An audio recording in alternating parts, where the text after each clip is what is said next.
nilang yung hindi totoo, yung kanilang pagkatao. Ayaw nila yun.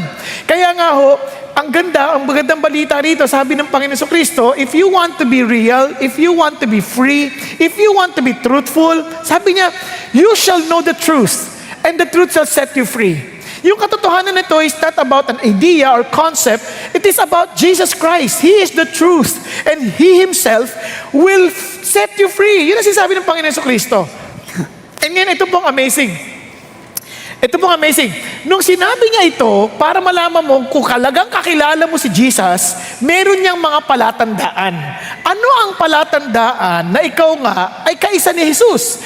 Sabi ng Panginoon Kristo, ang palatandaan is legit happiness. Kaya when He started preaching or the Sermon on the Mount, the manifesto of the Christian life, yung bang katibayan, ito yung mga Christian. If you want to see the real Christian, ito dapat mag-manifest sa Kanya. Ito dapat maging totoo sa Kanya.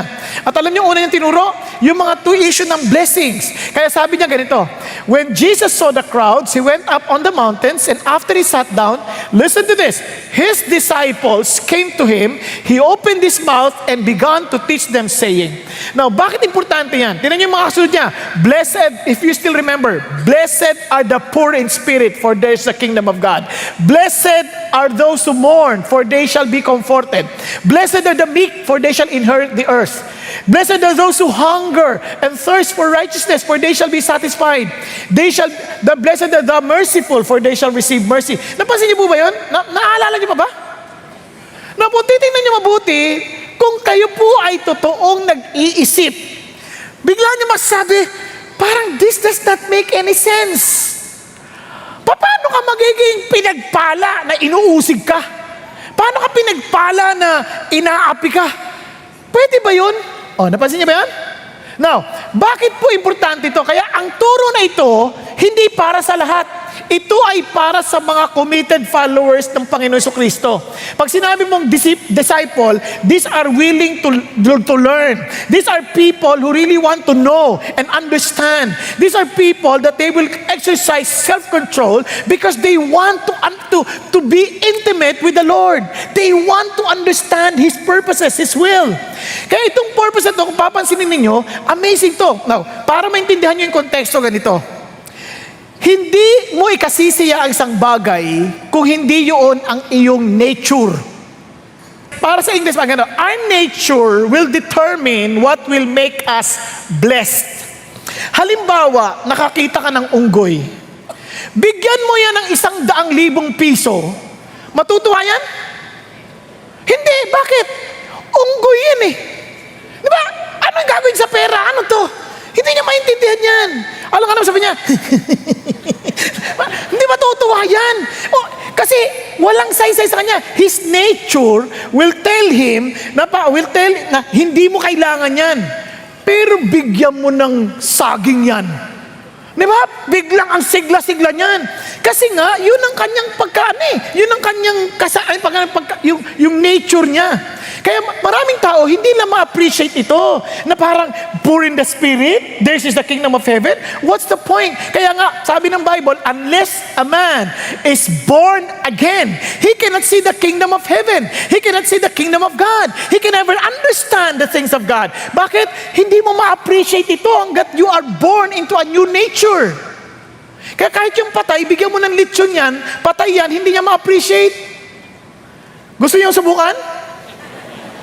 Hindi ma-appreciate. Pero kung yan ay buhay, nako, at baboy, hindi niya kakainin. Pero kung tao yan, na sa nature niya ay Pinoy, nako, amoy pa lang, lalamunin na. Yun ang nature natin eh. Kaya yun ang sinasabi ng Bible. Now listen to this. Para maintindihan nyo at ma-appreciate nyo lalo yung pong nangyayari dito, itong kagalakan na sinasabi ng Diyos, blessed, blessed, blessed. Alam nyo bang napakaganda nito? Ito ay kung naalala nyo sa review natin, re-review na, Makarios. Ang ibig sabihin ng Makarios, fulfilled, complete, the joy of the Lord. And there is something else that God is telling us about this joy. This joy will never, ever be taken away from you. Kahit anong sirkumstansya, hindi ito pwedeng kunin sa'yo. Kaya sabi ni Jesus, therefore you too have grief now, but I will see you again. The moment na nakita mo na, and your heart will rejoice. Look at the words. No one will take your joy away from you. Walang makakakuha niyan sa iyo. Walang sitwasyon na pwede kumuha yan sa iyo. Now, nung nagsasalta ang Panginoon Kristo tungkol sa Beatitudes na ito, when He was discussing about the blessed are the poor in spirit, for there is the kingdom of heaven, blessed are the mournful, dapat niyo maintindihan, ang kausap niya dito mga Hudyo. These are disciples, they follow Jesus because they want to learn from Him. And maybe there's something else in their hearts. Kaya itong mga Hudyo na ito, for the longest time, talagang sobrang tagal na nilang sinakop ng ibang na mga banyaga. Sila po ay walang sariling kaharian. And the king that they had at that time was an Edomite. Hindi pa nga ho talagang Hudyo. Siya po ay si Herod. At yung Herod na yun, malabo yun. Hindi yun yung inaasahan nilang tagapagligtas. Hindi yung inaasahan lang Mesiyas. Kaya itong mga tao na to, they were so poor and in the sense, in their spirit, sabi niya, inaabangan namin ang kaharian na yun. Inaabangan namin yung Mesiyas na yun. Darating pa ba siya? And sabi ni Jesus, blessed are the poor in spirit, for theirs is the kingdom of heaven.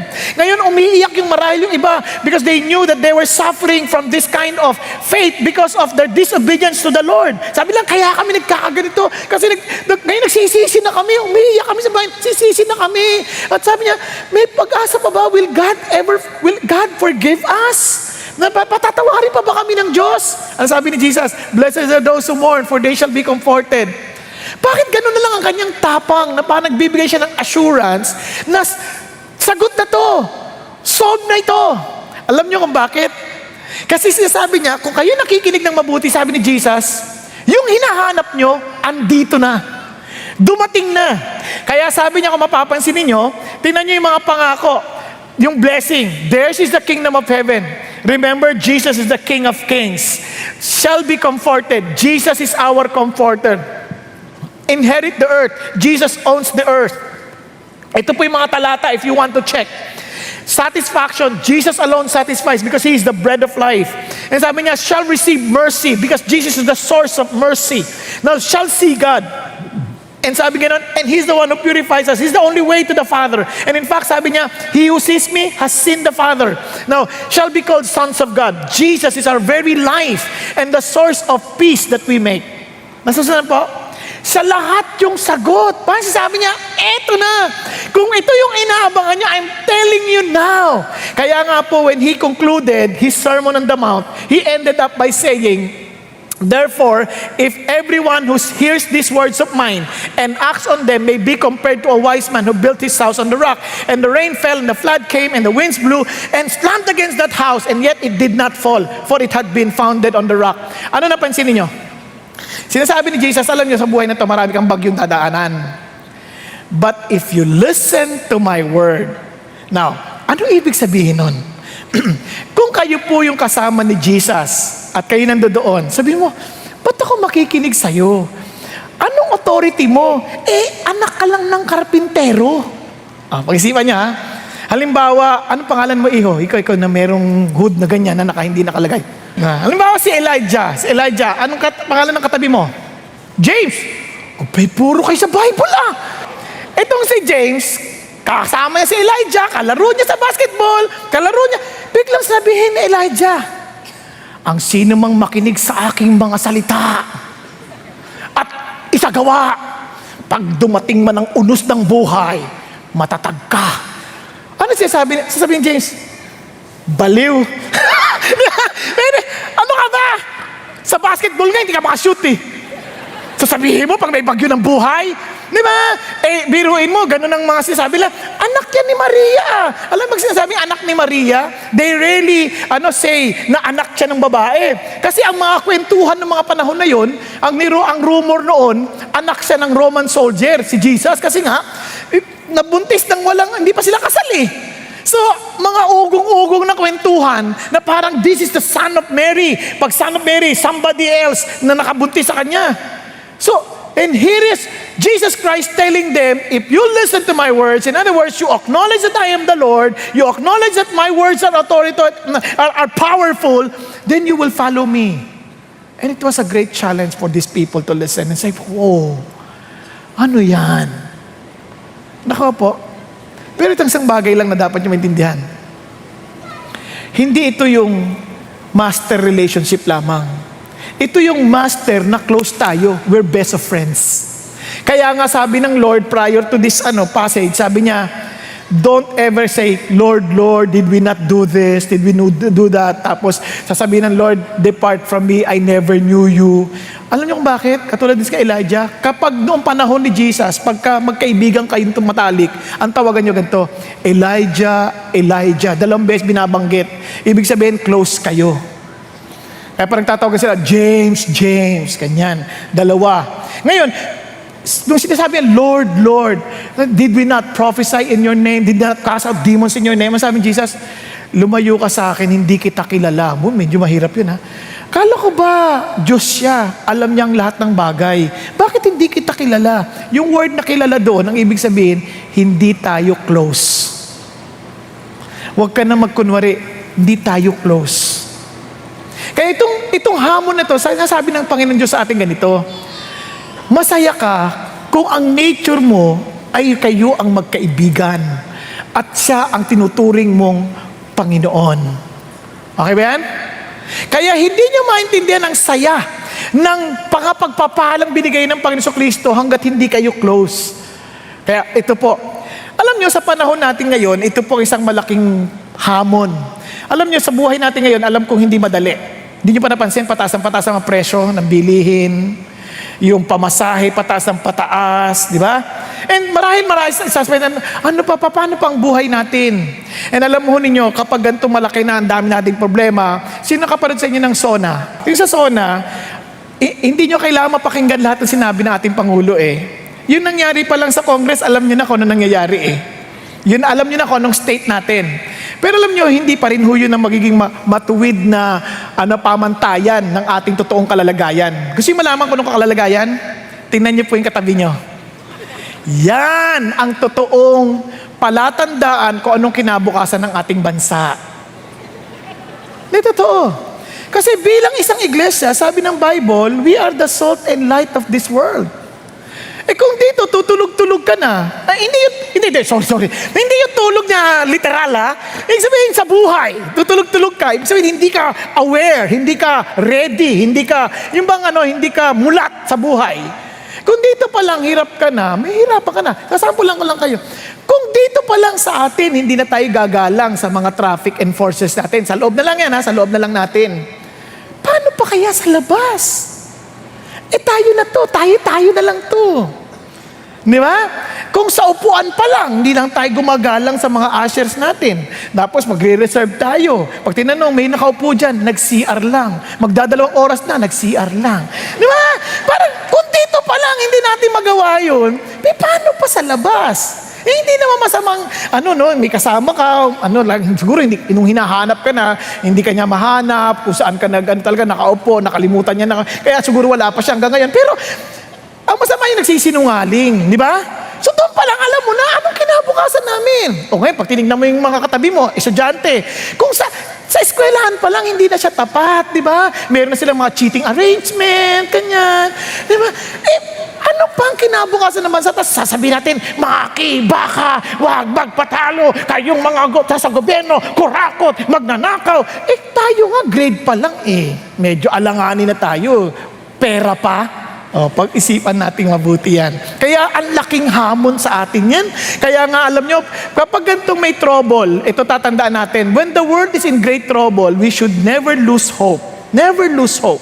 Kaya sabi nga ho na isang kilalang manunulat na Christian, dating pastor ho siya pero nasa Panginoon na. Itong sabi niya, unbelievable as it may seem, it is possible for a person to live up to 70 days without food. Pwedeng mabuhay ang tao ng 70 araw, walang pagkain. It is possible to exist for nearly 10 days without water. And one can live for up to 6 minutes without air. But there is one thing, it is impossible to live without hope.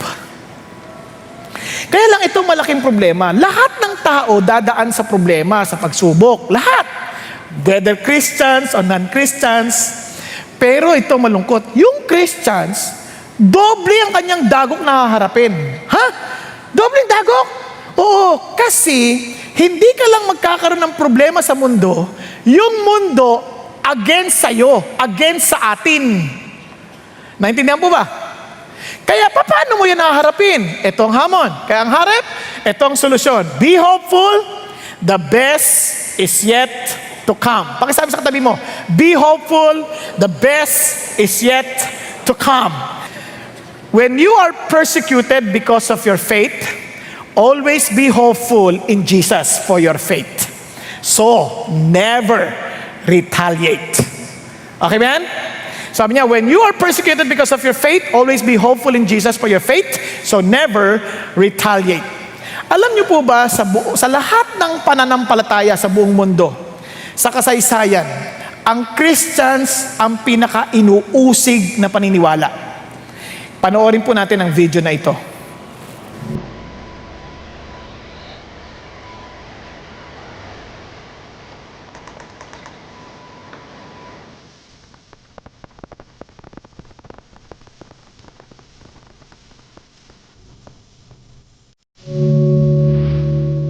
While most of us live a life relatively free from persecution because of our faith, there are many who do not. For as long as Christianity has existed, there have been those persecuted because of it, even today. In order for us to know how persecution affects us today, we must know how it has manifested itself across history. Beginning around a year after Jesus' death and resurrection, the Apostle Stephen was stoned to death because of his faith. In fact, nearly all the apostles paid the price of their life for their faith. 64 AD, the Roman Empire, led by Nero, began the first recorded systematic torturing and murder of Christians. This was the first time a governing body enacted the persecution of Christians. Around 100 years later, Christians were killed in mass quantities for refusing to renounce their faith. It was not uncommon at this time for Christians to be robbed, assaulted, or even stoned for their faith. 250 AD, all Christians were commanded to sacrifice to Roman gods or face immediate execution. The persecution continued until Constantine came to power in 300 AD and legalized Christianity. 717 AD. The Pact of Umar was enacted. While giving Christians certain rights, it brought a large list of restrictions in many countries. This pact forbade Christians from publicly displaying crosses and rebuilding churches after they were destroyed. 1300 AD. Tamerlane, a ruler at the time over Persia and Central Asia, conducted massacres of Christians on a wide scale in Mesopotamia, Persia, Asia Minor, and Syria. 1600 AD, the Emperor of China banned Christianity for over 100 years. 1850 AD, in Madagascar, the Queen prohibited the practicing of Christianity. It's estimated that over 100,000 died as a result. 1915 AD, Ottoman army troops enacted a large massacre on Christian populations in Anatolia, Persia, and northern Mesopotamia regions. 1917 AD. After a political change in Russia, tens of thousands of churches were destroyed or repurposed. This resulted in the murder of over 500,000 Orthodox Christians in the 20th century. Beginning in 1983, Christians in Sudan were under attack. Some estimates put the number of those martyred at over 1 million, with many more displaced.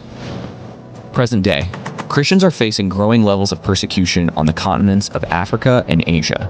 There are many countries where being a Christian is punishable by death, several where it is punishable by significant time in prison, and even more where attempting to convert someone to Christianity is a crime. For as long as Christianity has existed, there have been those persecuted because of it. While Christianity can often seem like a safe choice to us, there are many who live where identifying with Christ means putting your life in severe danger. What would you be willing to risk for your faith in Christ? Now, kung kayo po ay medyo nagulantangan dito, pakinggan nyo to. Ang Amerika po, sila po nagsusulong ng demokrasya sa buong mundo. And you would be surprised, sa Amerika pa lang, ganito na po nangyayari. Meron pong federal judge threatened incarceration to a high school valedictorian unless she removed references to Jesus from her graduation speech. Grabe, no? At city officials prohibited senior citizens from praying over their meals. Pinagbawal po para sa mga senior citizens mag-pray para sa kanilang mga pagkain, listening to religious messages, or singing gospel songs at a senior activity center. Ang public university's law school banned Christian organization because it required its officers to adhere to a statement of faith that the university disagreed with. And the U.S. Department of Justice argued before the Supreme Court that the federal government can tell churches which pastors it can hire and fire. Biro mo, pati yung pagkuha ng pastor, pakikialaman nila. Now, ito pa. The state of Texas sought to improve and regulate what religious seminaries can teach. Yan. And U.S. Department of Veterans Affairs banned the mention of God from veterans' funerals, overriding the wishes of the deceased families. Today, not only is prayer not welcome in school, but students have actually been threatened with suspension for attempting it. Napansin niyo po ba nangyayari? So, ito po ano lang to, hindi pa to talaga malala. Ano lang yan, mild pa yan. Badahan-dahan na ho yan nangyayari. Siguro napanood nyo na rin po yung issue na yung mga, dahil lang hindi sila naniniwala sa isang panawagan, hindi sila gumawa ng cake. Nung hindi sila gumawa ng cake, sila naman ang inusig. Napansin niyo po ba yun? Ayan na po yung ating sitwasyon ngayon. Now, ito pong pakinggan ninyo. Kaya po, nakinghamon po ito sa atin.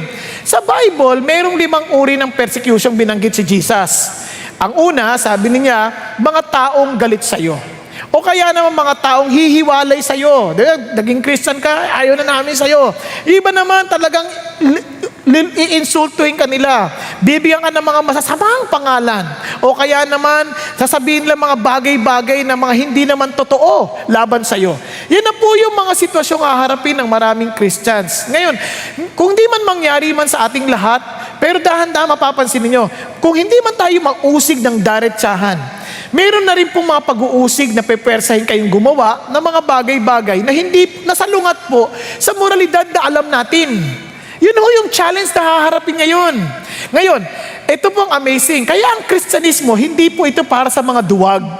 Kasi ang tingin nila sa Christian, mga pangduwag, hindi ho. Nagkakamali kayo. Kaya ang tingin nila, you see, the reason why you entered into that kind of religion or belief, because you're a wimp.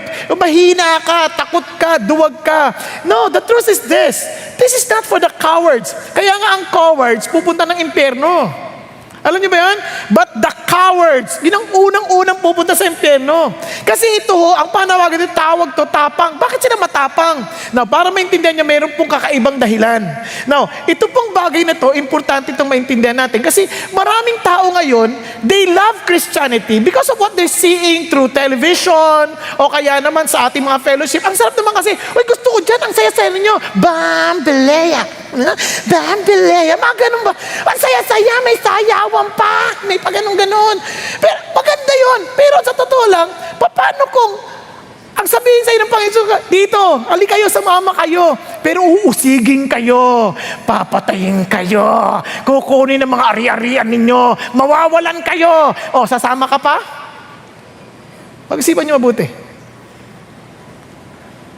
Dito, iinsultuhin kayo. Ngayon, ano mga narinig natin? Yayaman kayo! Hindi masama yun. Yes, posible yun. Pero kung yun ang dahilan ng paglapit mo kay Kristo at hindi dahil kay Kristo, medyo tagilid ka. Lumapit ka kay Jesus at ang lahat ng problema mo masosolve. Pag nangyari yun, patay ka dahil ikaw ang unang problema. Nakuha niyo ba ibig sabihin? Kaya this is the real Christianity. This is not about blessing ng material, but the reality of Jesus that regardless of your condition, you are blessed. Yun ang idea ng Diyos. Now, pag-usapan natin mabuti yan. Now, ito po yung mga prinsipyo para manatili tayong hopeful. Marami, mataas ang pag-asa natin. Ito yung mga prinsipyo. Kaya tandaan niyo yung salitang hope. Hope. Okay, hope. Sabi mo, hope. Sabi mo ulit, hope. Una, ikaw ay tagapagmana ng kaharian. At dahil tagapagmana ka ng kaharian, ikaw ay aatakihin. Heirs of the kingdom will be attacked. Opposition is expected in Jesus' name. Praise and celebrate. Kahit ano pang sitwasyon, always learn to praise and celebrate. And finally, expect a great reward. So isa-isahin natin. Heirs of the kingdom will be attacked. Tingnan nyo ha, pakinggan nyo mabuti. Blessed are those who have been persecuted for the sake of righteousness, for theirs is the kingdom of heaven. Itong salitang ito, for theirs is the kingdom of heaven, kanila na ito. Tagapagmana ka na ng kaharian. It is the unseen kingdom of the living God. Kaya nga kahit ano pang pagtaas ng presyo ng mga bilihin, hindi ka natatakot kasi sabi ng Bible, seek first His kingdom and His righteousness and all these things shall be added unto you. Yung kanyang provision para sa iyo is not dependent on the prices of our parang mga commodities sa labas. Hindi naman doon nakabata yun eh. Nakabata yun sa yaman ng ating di nakikitang kaharian. Nasusundan po? Hello? Ngayon, bakit importante yan? Kasi sa ayot sa ayaw mo, ikaw ay uusigin ng mga tagalupa. Dito sa mundong ito, uusigin ka. Kasi bakit ganon? Anong problema mo? Bakit parang iba ka? Uusigin ka dahil meron kang kakaibang standard. Kaya sabi ng Bible, for the sake of righteousness. At hindi lang basta mataas na standard, laban sa standard ng mundo, ngunit salungat na standard. Salungat na standard. Tingnan nyo ha, alam niyo, hindi madali yung salungat na yan. Meron pong, meron pong mama, meron pong ali, nakikilig ho ng balita. Sabi nga, mayroong isang, baliw na driver, sumalungat sa trapiko, sumasalubong, sabi sa highway. Siyempre, takot siya, tinawagan niya yung kaasawa niya. Senior citizen na yun eh. Sabi niya, sweetheart, mag-ingat ka, meron daw mamang nagdadrive, sumalungat sa kalye, sumalungat sa trapiko. Grabe, delikado. Ang dami natatakot, na-aksidente. Sabi niya, oo nga eh, ang dami nila. Ang dami nila? Ang dami nila, parang lahat sila salungat sa akin. Siya pala yun. Siya pala yung sumalungat. Siya pala yung, kaya na-aksidente yung ibang tao. Pero minsan ganun tayo eh.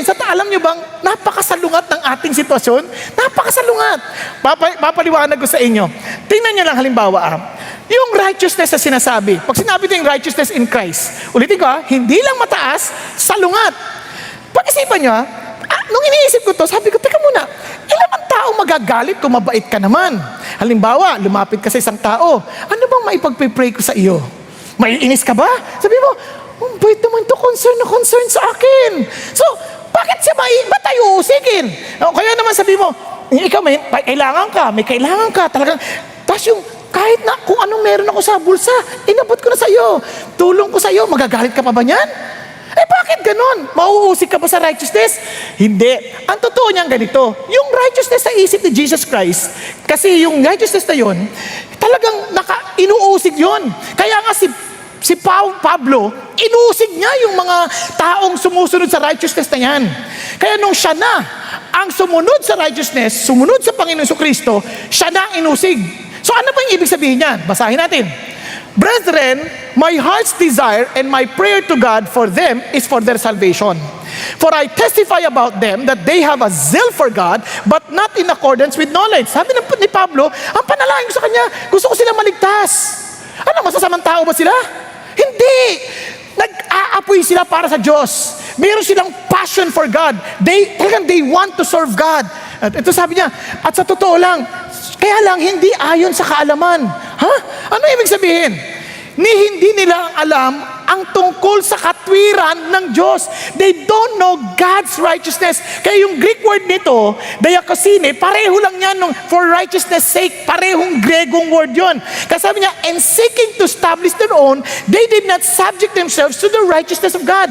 Ang ibig sabihin, itong mga taon to, bagamat sila sobrang passionate sa Diyos, yung kanilang righteousness, sarili nilang righteousness. Hindi yung righteousness ng Diyos. Oops! Bakit? Yan ang salungat sa mundo. Lahat ng pananampalataya, sasabihin sa iyo, gusto mo maging ayos ka sa Diyos? Kailangan bayaran mo. You have to earn it. You have to work for it. Lahat ng pananampalataya, ang sasabihin sa iyo, kung gusto mong tanggapin ka ng Diyos, kailangan sumunod ka at gawin mo tong lahat na to, at kung hindi mo magagawa, sorry ka na lang. Ang problema, sa Panginoon iba. Sabi niya, Christ is the end of the law for righteousness to everyone who believes. Biglang sinasabi niya, walang ibang paraan kundi si Jesus lang. Biglang naging exclusive. Paano yung mga hindi kilala si Jesus? Paano kung ayaw namin kay Jesus? Ay wala ka ibang paraan, si Jesus lang. Alam nyo, kaya ang tao madaling sabihin, God. Madali yon. Walang problema. Anybody can say it. It's like a generic word. Pero when you put in Jesus into the picture, it changes the picture. Nagkakaintindihan po? Madaling tanggapin, God, walang problema. Pag sinabi mo, Jesus, patay na. It becomes exclusive. Kaya ang tao, ayaw nila si Jesus. Kasi parang sinasabi na, alangan naman, kayo lang ang ligtas, kayong kay Jesus. Kung walang Jesus, wala na. Ano naman yan? Kaya ngayon, ang pinagtatalunan naman, sinong Jesus? Yan ang pinagtatalunan. Kaya nga ito'y napaka-importante. Kaya sabi ng Panginoon, for Moses writes that the man who practices righteousness, which is based on the law, shall live by that righteousness. But the righteousness based on faith speaks as follows. Talon tayo sa verse 8 para mabilis. What does it say? The word is near you, in your mouth and in your heart. That is the word of faith which we are preaching. Sabi niya, that if you confess with your mouth Jesus as Lord and believe in your heart that God raised Him from the dead, you will be saved. Wow! Ha? Bakit ganun? Ibig sabihin, pag naniwala lang ako sa muling pagkabuhay ni Jesus, ginayon, papaliwanag natin. Sabi niya, for with the heart a person believes, resulting in righteousness. And with the mouth he confesses, resulting in salvation. Sabi niya, if you want to be right with God, you need to accept that it was Jesus' work, it was His resurrection that you were made right. Hindi kahit na 24/7 ka na naglilingkod sa ministry. Asher, nag-attend ka ng service ng 9, nag-attend ka ng service ng 12, nag-attend ka ng service ng 3, nag-attend ka ng service ng 6, pati SNS ina-attendan mo every week. At pagkatapos, meron ka pang GLC, meron ka pang, lahat yan ginagawa mo sa isip mo dahil kasi kailangan kong maligtas. Sasabihin ko na sa'yo, you ain't righteous. You are establishing your own righteousness. Kaya nga, kapag ganito ang pananaw ng tao, sigurado ko, mauusig ka ng tama, ng alanganin. Tingnan nyo ha, hindi ka mabibless, hindi ganong klaseng usig ang gusto ng Diyos. Kasi this is not about you are being persecuted because of your choice, because of your race, because of the color of your skin, hindi yan. It has nothing to do with that. It has something to do with the righteousness, telling the world that there's no other way to be accepted before God but through Jesus Christ. Yun ang malaking problema. Now, tingnan nyo mabuti ha. Kasi sinasabi ni Paul ganito, lahat ng yan ay by grace. If it is by grace, it is no longer on the basis of works. Otherwise, grace is no longer grace. Alam niyo kung bakit importante yan? Kaya minsan ang Christian, hindi naman sila nauusig dahil sa righteousness ng Diyos kundi dahil sa ating natawag ng personal righteousness. Kaya nangyayari sa atin, nagiging self-righteous tayo. Kasi isip natin, kung ang isip natin, tinanggap tayo ng Diyos dahil tayo nagtrabaho, dahil tayo talaga nagpakabait, kaya minahal niya tayo, magiging self-righteous tayo. Iisipin natin, tingnan mo siya ihahambing mo yung sarili mo sa iba. Ganyan ba ang Christian? Tingnan mo magdamit. Kita pusot. Bakit mo tinitingnan yung pusot? Yung damit lang ang tingnan mo. Di ba? Tuloy-tuloy, hinuhusgahan mo na yung tao dahil lang ba may nakita yung pusot, masamang tao na siya? Malay mo kung nabasa yan, tumaas. Umurong, hindi mo naman alam Di ba? Kaya malay mo, yun lang ang kaya niyang bilhin. Binigay lang sa kanya yun at yun na lang ang nalalabi niyang damit. Di ba? Kaya nga judgmental ang mga taong self-righteous. Tinitignan pati buhok. Ay, buhok yan, kalbo yan, makasalanan yan. Hindi sabi sa Bible, it is clean. Kaya alam nyo, yan ang mga bagay na nakakalimutan ng maraming tao. Kaya pati sa panalangin, pag nakita, parang di Christian yun. Bakit? Sasabihin sa magulang, anak, nag-pray ka na ba? Ba't kumakain ka na? Opo, nag-pray na ako. Hindi kita nakitang pumikit. No, hindi naman ako pumipikit pa nagpe-pray. Anong klaseng prayer yan? Ang nagpe-pray nakapikit. O di, nakabatay ka na sa panlabas. Kaya tuloy, ayaw na ng tao sa Kristyanismo kasi puro batas, rules. Dapat ganito ka, dapat ganito ka, dapat ganito ka. Wala man lang ganong sabi ng Lord, ang dapat, ang kinikilala mo lang, si Jesus ang tangi mong tagapagligtas. Yun ang dahilan, the religious fanatics, the self-righteous. Now, listen to this. The religious fanatics, the self-righteous, they will persecute the real righteous ones. Kaya mapapansin nyo, ang totoong pag-uusig na pinagpala ng Diyos, yung dahil yung inusig sila ng mga self-righteous, inusig sila ng mga fanatics. Kaya nga si Jesus Christ ginanon naalala nyo mga Pharisees? Sabi niya, bakit mo siya pinagaling ng Sabat? Hindi ka dapat nagpapagaling ng Sabat. Naisip nila yung Sabat, hindi nila naisip gumaling yung tao. Pero mo, kung 20 taon na yan, na talaga namimilipit na ganyan, tapos pinagaling na dumiretso. Pero dapat, wag ngayon, bukas. Pero ang ganun sabi na kay Jesus, sabi ni Jesus, hindi ka pa natutuwa? Kunyari, bulag ka na napakatagal na panahon, tapos bigla ka nakakita, Sabat, nakakita ka, hay! Sabi ng Lord, bakit mo siya pinagaling ng Sabat? Masama yan, bulag ng 20 taon, ayaw mo pa ba yan? Sige na nga, bulag ka ulit, bukas na lang ulit.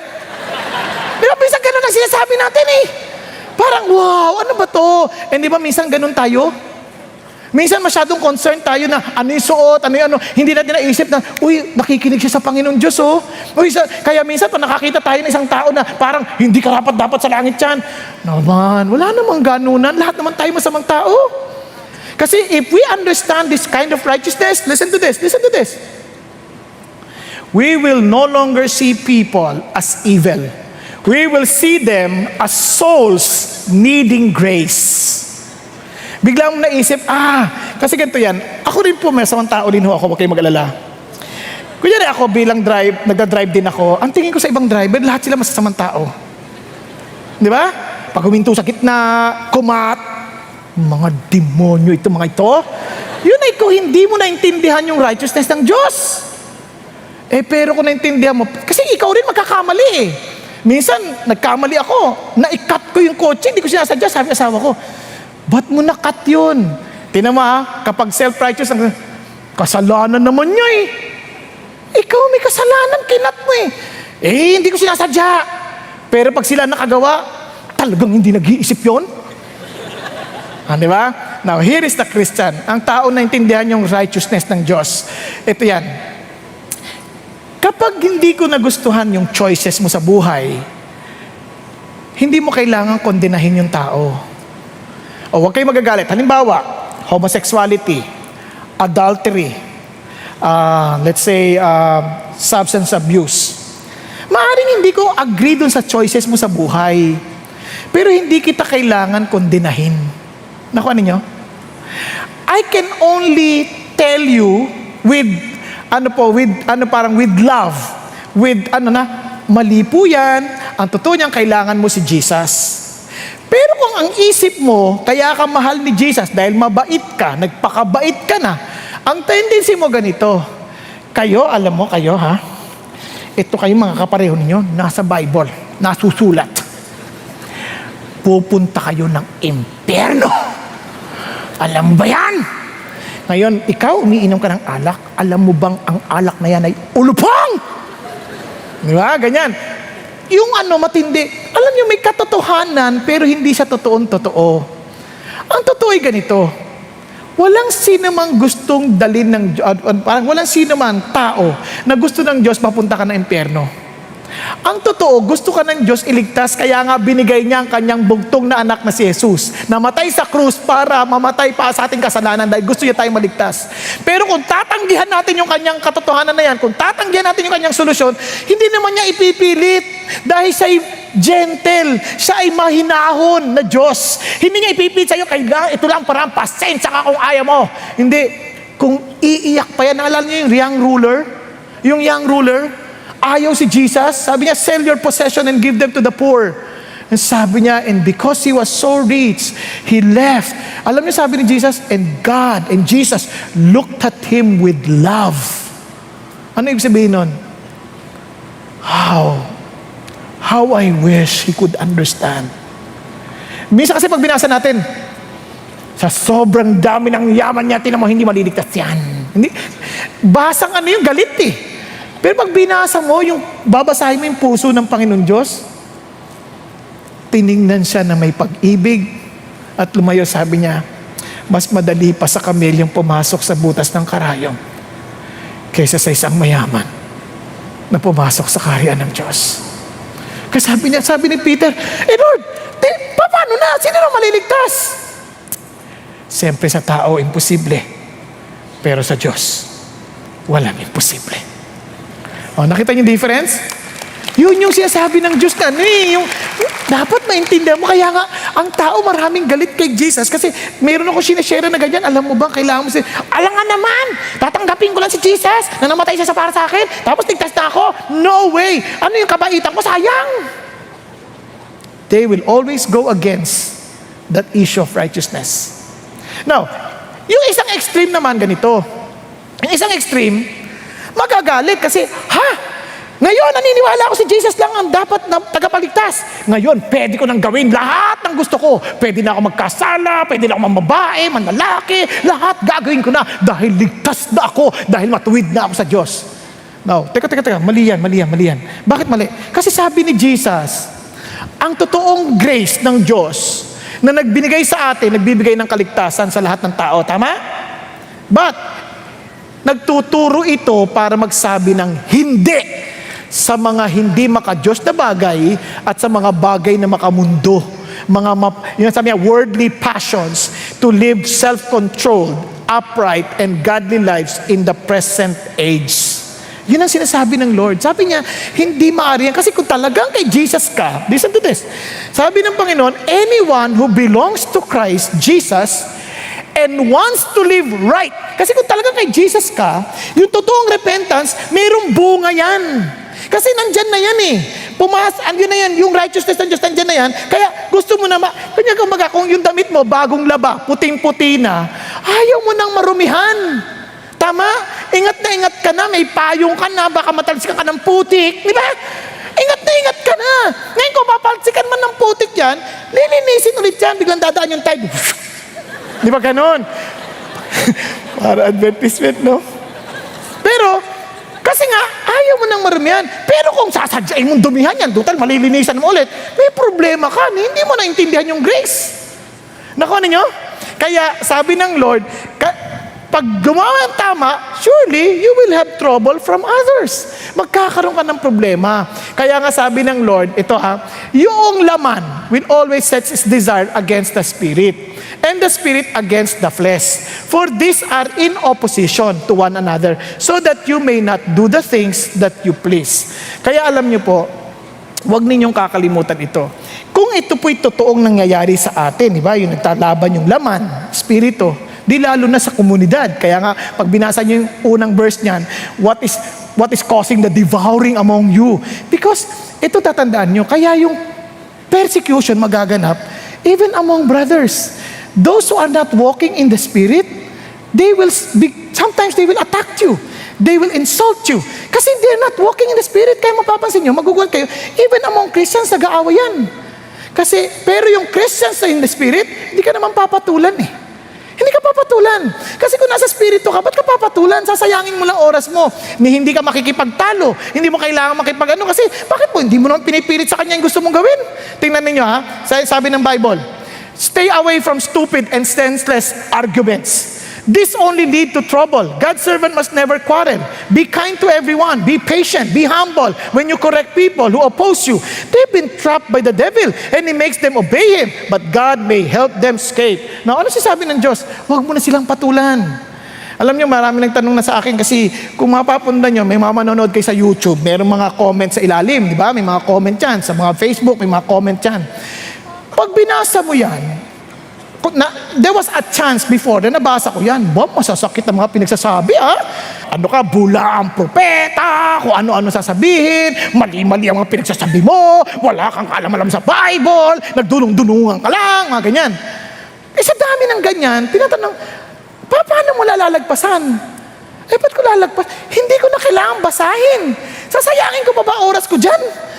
Ang sa akin, isi-share ko sa iyo yung pagmamahal ng Diyos. Kung ayaw mong tanggapin, may magagawa ba ako?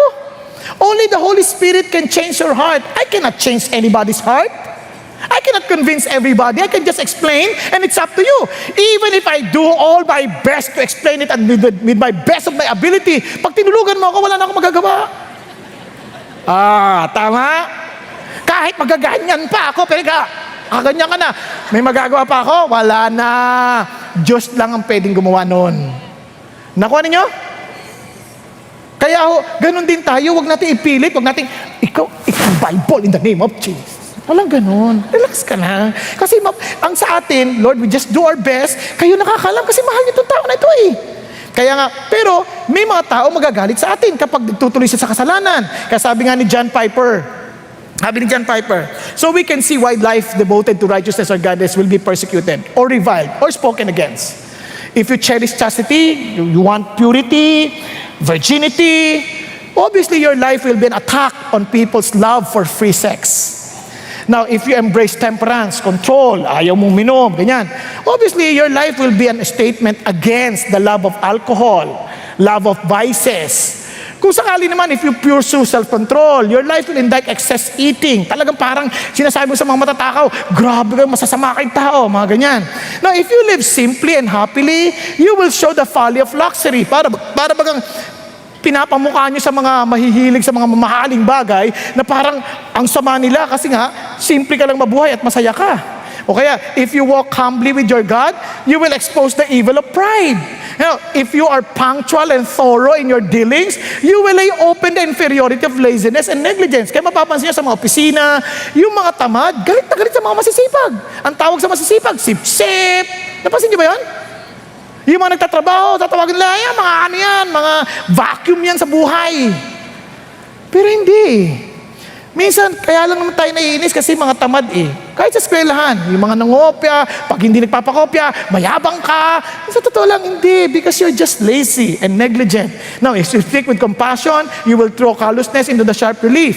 Now, if you are earnest, you will make the flippant look flippant instead of clever. Nagtakikita talaga yung kanilang mga kawalan na kaseryosohan sa buhay. Now, if you are spiritually minded, you will expose the worldly mindedness of those around you. So friends, this is the challenge. Hindi naman importante ano sasabihin nila. Ang importante ito. Remember, it is better to suffer for doing God's will than to suffer for doing evil. Here is the blessing. You know that you belong to the kingdom of God because your concern is the kingdom and the king, not the people around you. Alam niyo ba nakakakaayan sa buhay yan? Alam niyo ba ang pinakamahirap na buhay yung lagi mong pinakikinggan yung sinasabi ng ibang tao? Hello? Alam niyo bang walang ka-blessing sa ganun? Yung parang concern na concern ka, opinion ng tao, ano sinabi nila.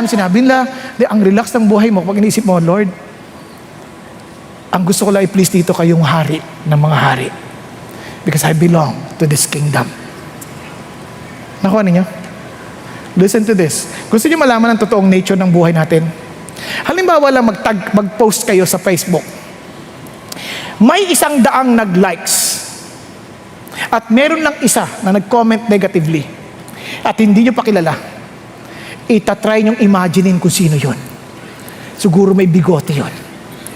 Siguro yung balbasero ng mamang yung katabi ko kahapon.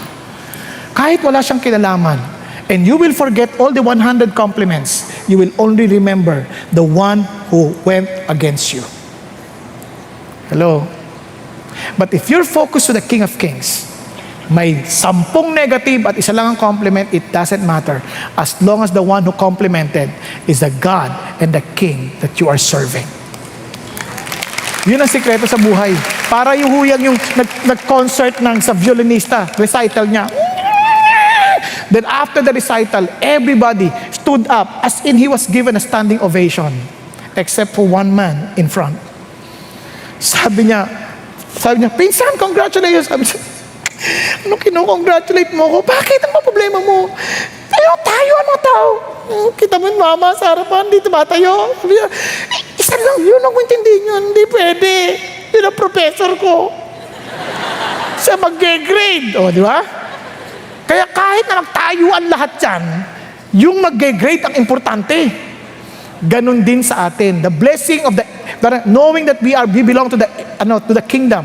Ang pinaka-importante pa rin, yung comment ng king. Hindi yung comment ng duke, hindi yung comment ng sino mang katabi, o ang comment ng king. Okay?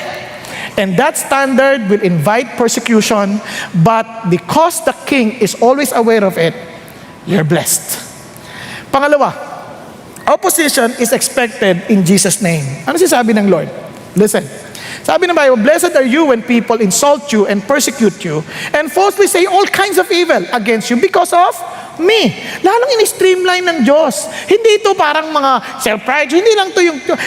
Because of me, because of your identification with me, because you stood up for me, because of our relationship, para yung Romeo and Juliet. Parang dahil tayong dalawa, you and I against the world. Yun ang sinasabi ng Lord, because of our oneness, because of our unity, because of our one heart, yung mundo galit sa atin. Kasabi ng Lord, kaya when the world hates you, remember, it hated me first. The world would love you if you belong to it. But you don't, I chose you out of the world. Sabi niya, that's why the world will hate you. No servant is ever greater than his master. So since they persecuted me, they will persecute you too. So don't be surprised if you truly belong to Jesus Christ. Because they hated Jesus, you too will be hated. Yun ang sinasabi ng Lord. Pero ayun ang sinasabi ng Lord, ito sinasabi ng Lord, it only means friends talaga tayo. Close talaga tayo. Now listen, ito pang napaka-importante. If you stand by Jesus because you are one with His heart, you are one with His purpose, ang puso mo is to declare your love relationship with Jesus. Kumbaga, kung ikaw ay mayroong karelasyon, as in talagang legal relationship, girlfriend, first time mo magka-girlfriend, at inaasam-asam mong napakaganda, anong tendency mo? You want to tell the world, she's my girl. Diba? Pero kung tinatago-tago mo, parang kinahihiya mo siya, anong problema? Ganon din sa Panginoon, Lord, I love my Jesus. And pag sabi gano'n ni Jesus, tinan mo, yung mga tao, sabi gano'n, after calling the apostles in, they flagged them and ordered them not to speak in the name of Jesus and released them. Sabi niya, wag kayo magsasalita tungkol kay Jesus, ha? Alam niyo nangyari? They went on their way from the presence of the council, rejoicing that they had been considered worthy to suffer shame for His name. Sobrang saya nila. Wow! I'm suffering because of my relationship with Jesus. Wow! Parang sinasabi nila, wow, can you imagine? Identified ako sa Kanya. Kaya nga si Jesus naman, hindi ka naman niya ipapahiya, hindi ka niya itatanggi. Parang si Paul, when he was persecuting the church, ano ginawa ni Jesus? Paul, why are you persecuting me? Siyang hinaharap. Alam niyo gaano ka-importante yan? Kahit sa ayaw mo, may mga taong magsasalta laban sa iyo sa likod. Okay ba yan? Now ito. Pero kung nagsasalta sila dahil kay Jesus, hindi mo na kailangan marinig yun. Mayroong Jesus na nakaririnig and He will defend you and He will protect you and He will surely not forsake you. Yun ang laban mo. Kaya nga kahit ang dami lang sinasabi dyan, okay ka lang kasi may tagapagtanggol ka eh. Jesus is your shield. Jesus is your protection. Tama? Kasi sa totoo lang, sa mundong ito ang greatest challenge. Kaya tingnan nyo ha, minsan, kaya sila yung inuusig kasi they keep on preaching eh. From house to house, they kept right on teaching and preaching Jesus as the Christ. Kaya minsan, iaalaw ng Diyos, kasi we are one in purpose with Jesus, iaalaw ng Diyos yung persecution para ma-fulfill mo lang. Meaning to say, you are being brought back to the right track in life. Kaya tingnan nyo ha, but whenever they persecute you in one city, flee to the next. For truly I say to you, you will not finish going through the cities of Israel until the Son of Man comes. So pag inusig ka dito, baka nililipat ka lang ng Diyos, wala namang problema yun, tuloy ka lang. Hindi, parang yun pa nga tumutulong sa iyo, may guide ka sa tamang pupuntahan. Tapos tinayin ninyo, sabi niya, a disciple is not above his teachers, nor a slave above his master. Now look at this, it is enough for the disciple that he become like his teacher, and the slave like his master. If they have called the head of the house Beelzebul. Alam niyo yung Beelzebul? Diyos ng mga dumi. Nakamit ko natin, the God of filth, the Lord of dung. Ngayon, itong salita na to, itong address kay Satan. It's an epithet of Satan. Parang sinasabi nila, demonyo ka. Biruin mo, kahit tawagin ang demonyo, okay lang. Naalala nyo, ako sa una ko naranasan yan, sa kapatiran ko narinig. Hindi, simple lang yung pagkasabi sa akin. Hindi naman, demonyo ka, hindi ganon. Balrog ka. Alam niyo yung balrog? Siyempre, naiyak ako. Kasi alam ko yun dahil nagbabasa ako ng Lord of the Rings Naalala niyo Lord of the Rings, Balrog ka. Sabi ni Gandalf, you shall not pass! Naalala niyo yun? Yung demonyo yun, yung malaking demonyo. Sabi niya, you shall not pass! Pero parang sabi sa akin, Balrog ka! Pag, slow motion. Tapos tululuha, dahan-dahan. Demonyo ka. Yun ang sinasabi. Tapos sabi ko, Panginoon, how could I hear this from my own brother? Anong sagot ng Diyos? My very own brothers told these things also to me. Don't worry. Dahil hindi ka Balrog. Kaya after several months, lumabas ako. Ang itim-itim ko nun. Pumuti ako. Sabi ko, I'm not Balrog. I am Gandalf the White. Kasi I overcame. Di ba? Yung, parang ganun siya sabi. Parang pinaparalan ng Diyos, hindi na importante yan, anak. Ang importante, bati tayo. Ang importante, isa lang tayo. Now, itong amazing. Alam niyo bang we are in a cosmic war? And when God called us up to be with Him, He was saying this, that our struggle is against flesh and blood. Not against flesh and blood, but against rulers, against powers, against the world forces of this darkness. Kaya naman, hindi pwedeng hindi ka natatantanan ka. Kasi yung diablo mismo, kaaway mo. And God enlisted you to His army because He trusted you. And look at this. Take a firm stand against Satan and be strong in your faith. Remember that your Christian brothers and sisters all over the world are going through the same kind of suffering as you are. Sabi ng Lord, anak, basta you learn to identify with me. Kaya hindi mo sila kailangan gantihan, hindi mo sila kailangan patulan, kasi tayo naman na magkakampi. Ako nang bahala dyan. Kaya sabi ng Lord, never pay back evil with more evil. If it is possible, as far as it depends on you, live at peace with everyone. Never avenge yourself. Leave that to God, who has said, I'll be the judge and I'll take care of it. Di ba ang sarap? Ako na yan. Huwag mo nang patulan yan. Ako nang bahala dyan. Kasi tayo naman ang magkakampi. Kaya hindi ko makalimutan yung kanta talaga sa I was so very encouraged when sabi, not for a moment that He forsake me. Not for a moment. Kasi kung kakampi ko si God, salamat, ni minsan hindi mo ko iniwan, Panginoon Diyos. Ni minsan. Okay pa? Now, kaya sabi ng Lord, it is no shame to suffer for being a Christian. Instead, thank God for the privilege of being called by His name. Ano yung sabi ng Lord? Di ba naalala niyo, sabi niya, in the last days, sabi niya, I'll never knew you. This time, sabi niya, yes, Dad, He's my best friend. Di ba? Hindi niya itatanggi. Kasama ko yan. He suffered pa. Dad, nagulpi yan dahil sa akin. He's my friend. Kaka ba yan? Parang sobrang, ano pa si God na sasabihin niya, close kami. Kaysa naman pagdating, oh, kilala mo ba to? Sino yan? Ay, hindi. Iniiwan ako niyan, Dad. Tinanong kung kilala ako, sabi hindi daw. Hindi niya ako pinagmamalaki sa iba. Ang kapal niyan. Inarawan ko, inulanan ko para lang mapakain siya. Nung tinatanong na kung kilala ako, hindi niya ako kinilala. Hindi ko siya friend. Hindi kami close. Now, letter P.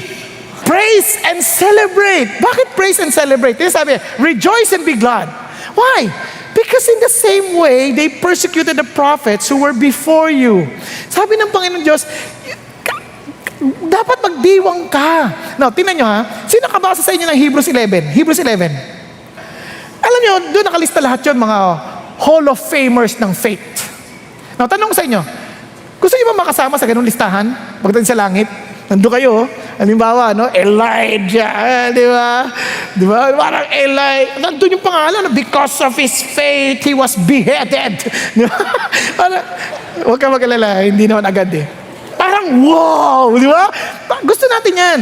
And alam niyo ba, sabi ng Lord, and you will be counted along with the prophets who went ahead of you. Tingnan nyo, yung faith na yan, parang ganito yan. And what more shall we say? Time will fail me if I tell Gideon, Barak, Samson, Jephthah, David, Samuel, and the prophets who by faith conquered kingdoms, performed acts of righteousness, obtained promises, shut the mouths of lions. Di ba ang sarap? Pero parang minsan ko, Lord, wala akong ganyang miracle. Yung napatikom yung leon, wala akong ganyan, yung conquering kingdoms. Lord, wala akong ganyan. Baka hindi ako okay ah. Baka malabo ako. Kasi para ako puro gulpi sarado ako, Lord eh. Huwag ka maglala, may listahan din ganyan. Sabi niya, and others experience mockings, scourgings, yes, also chains and imprisonment. They were stoned, they were sawn in two, they were tempted, they were put to death with a sword, they went about in sheepskin and goatskin, being destitute, afflicted, ill-treated, when of whom the word was not worthy, wandering in desert and mountains and caves and holes in the grounds. Sabi ng Lord, anak, huwag mong isipin na ang totoong blessing sa buhay ay laging victory sa pananaw ng tao. Minsan, para kang gulpi sarado, anak. Pero I will never forget you. I will count you along with the heroes of the faith. Okay ba yun? Kaya sabi ng Lord, ito napakaganda, now if you suffer for doing what is right, God will reward you for it. So don't be afraid, don't worry. Ano gagawin mo? You praise and celebrate. You worship Christ as Lord of your life. You just learn to just praise and celebrate. Because if you don't know how to praise and celebrate din, hindi mo magagawa ito. You can never overcome by evil. And you will be overcome by evil. But you should overcome evil with good. Kung masaya ka sa loob, sa kabila na, ma-overcome yung evil with good. And kung hindi ka masaya, hindi ka nagsa-celebrate sa Diyos, hindi ka natutuwa sa ginagawa ng Diyos sa buhay mo, obviously, you can never love your enemies. You can never do good to those who hate you. You can never bless those who curse you. And you can never pray for those who hurt you. If someone slaps you on one cheek, you can never turn the other cheek. If you are not celebrating within, you are not rejoicing within. Kung nagtasaktan ka, nakakainis yan, gagantihan ko yan, pakala niya, Panginoon, tamaan mo siya ng kidlat. Minsan ganun pa yung prayer eh. And obviously, you cannot pray blessing kasi nag-aari puro puso eh. But if you are rejoicing, Lord, I'm so blessed with you. Panginoon, pagpalain mo siya. Buhusan mo siya ng tigsa 10 piso, Panginoon Diyos, sako-sako, nang hindi na siya makabangon muli. Ganun ba? Siyempre hindi. Lord, I want him blessed para hindi niya na ako maisip. Di ba? Now, kaya po itong last. Because of such, we can expect a great reward from the Lord. Sabi ng Bible, great is your reward in heaven is great. You see, this is the challenge of faith. We can never really celebrate if we don't have enough faith to believe that God is true to His words. At kaya nga minsan He allows trial, persecution to come kasi that will refine the faith that we have. And sabi ng Bible, these troubles will prove that your faith is genuine. Just as gold is purified by fire and heat, so your faith, which is far more precious than gold, must also be purified by fire, so it may endure. Then you'll receive praise and glory and honor on the day when Jesus Christ is revealed to the whole world. God is prepared a great reward for you and for me. Alam niyo ba yung word na crown? Yung ka-crown is from the word Stephanos. Stephanos, the source of the name Stephen, the martyr, the Greek word for crown. Grabe, no? That's a Greek word for crown. Alam niyo ba, ang daming crown sa pinipare ng Diyos. The crown, the imperishable crown, the crown of rejoicing, the crown of righteousness, the crown of glory for the pastors, for the elders, for the D group leaders, for the D12 leaders, the crown of life. Yun ay bibigay ng Panginoon Diyos. Kaya mga kapatid, even if the people under you are attacking you, and sometimes they never realize the sacrifices you're doing, don't you worry. God never recognizes that. And just keep on going. Don't give up. Just be hopeful that the best is yet to come. Why God has stored a great crowns for you. Alam niyo ba sa great crowns na to, itong blessing sa great crowns, it's not that God will put the crown on your head. Itong great crowns. When I was younger and I used to have some little achievements in life. I would have trophy, I would have medals. Alam niyo ba ang greatest joy ko doon? It's not receiving the trophy, it's not receiving the medal. It is having these rewards to be presented to my real loved ones, to the one I really love. My father, my mother. Yun ang pinaka-joy mo, yung parang wow, I can have something for my parents. And alam niyo ba sa langit, with all these crowns, These crowns will be placed upon the feet of Jesus.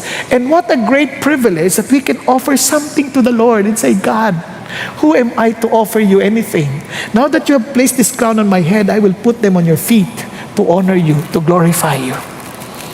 Yun ang reward. Because Jesus is our greatest reward. Amen po? Kaya friends, kaya pagdating sa langit, He will wipe away every tear from their eyes, and death shall be no more. Neither shall there be mourning, crying, or pain anymore, for the former things have passed away. Now, allow me to end with this. Kilala niyo mamang ito? Hindi ko rin siya kilala. Actually, yan po yung drawing ng imagination nila ng mukha ni Polycarp. Si Polycarp, bagamat hindi siya minention sa Bible, siya po ay pinanganak ng panahon ng New Testament age. Naging Christian siya, at ang kanyang discipler, si John the Beloved. Yun ang kanyang discipler. And they remained friends for 20 years. Nagtrabaho sila sa church 20 miles apart. Samantalang si John nasa Ephesus, si Polycarp nasa Smyrna, ang kanyang home church. At kung naalala nyo, in one of the prophecies given by John, ito po ay prophecy tungkol sa Smyrna. Ang sabi, I know how much you suffer, how poor you are, but you are rich. Don't worry about what you will suffer. If you are faithful until you die, I will reward you with a glorious life. Kaya naman si Polycarp, he was so devoted and sa kanyang pagpapastor sa church sa Smyrna, at talagang napakasipag niya. Until one day, during the days of Antoninus Pius, nagkaroon ng matinding persecution against Christians. At marami sa kanyang mga membro pinagpapatay. Bagamat nung February 23, 155 AD, isang Roman officer publicly demanded na si Polycarp, i-renounce mo si Jesus. Sabi ni Polycarp, 86 na taong pinagsisilbihan ko siya. Hindi niya ako ginawa ng masama. Paano ko lalapastanganin ang aking hari? Yun ang sabi niya. Sabi niya, then itatapon kita sa mga hayop, sa mga mababangis na hayop. Sabi niya, bring them on. Bring them on. Sabi niya, ganon, susunugin ka namin. Sabi ni Polycarp, tingnan niya, sabi niya, tinatakot mo ko sa apoy na masusunog ng isang oras?